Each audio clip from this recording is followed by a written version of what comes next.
Carving candles is an old German craft, still practiced by artisans. It involves layering different colored wax, then carving designs to expose those luminous colors. It's hard to beat the radiant beauty of a carved candle.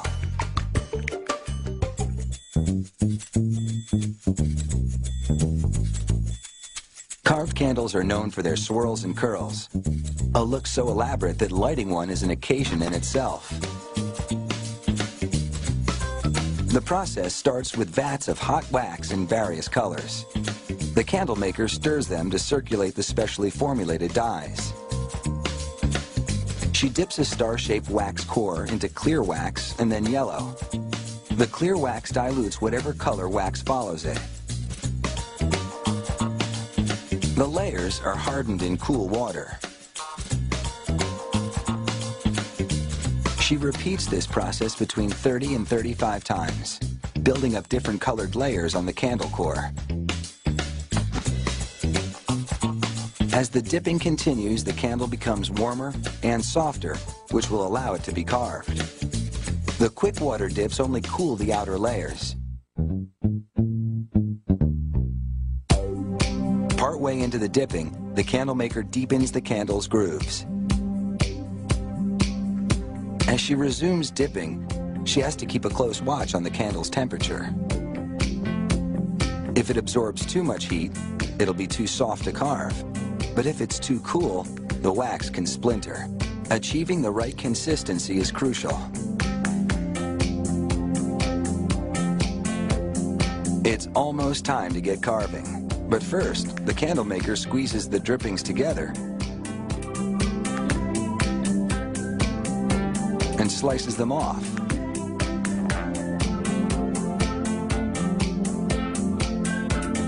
They're too attractive to waste, so she quickly shapes them into a mushroom candle. She pokes a hole in the center for the wick, and within moments, the candle is complete.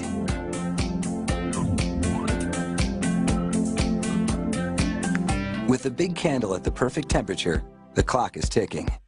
It has to be carved in just 15 minutes, or it will be too hard to work with.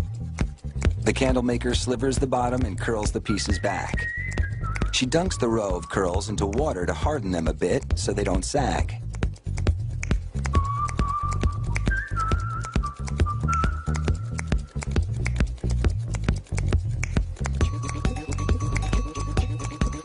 On the second row, she curls each row in the opposite direction to the one before. She carves a total of 4 rows, with the last curls fixed upright.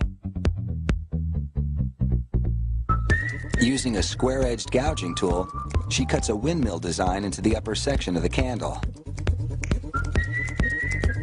Then she shapes the wax cutout into a base for the windmill.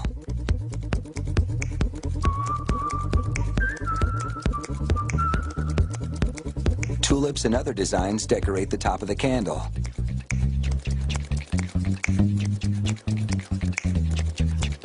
She must work with a quick but steady hand. It takes at least a year of training to learn to carve with such confidence. This one is a neat trick. She jiggles a straight-bladed knife to cut the fluted edge of a hummingbird wing.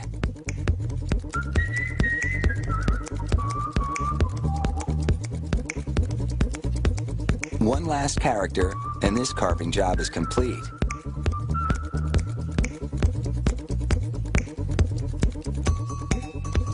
Now, she presses a cookie cutter-like device around the wick.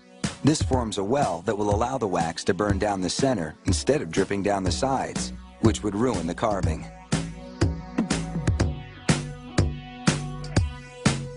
She spins the candle in a hot pan to melt the bottom so that it's level. And while it's still hot, she attaches the company's sticker. Finally, an acrylic glaze seals the candle's decorations and protects the finish. Once lit, the light from the clear core shines through the designs for a real glowing beauty.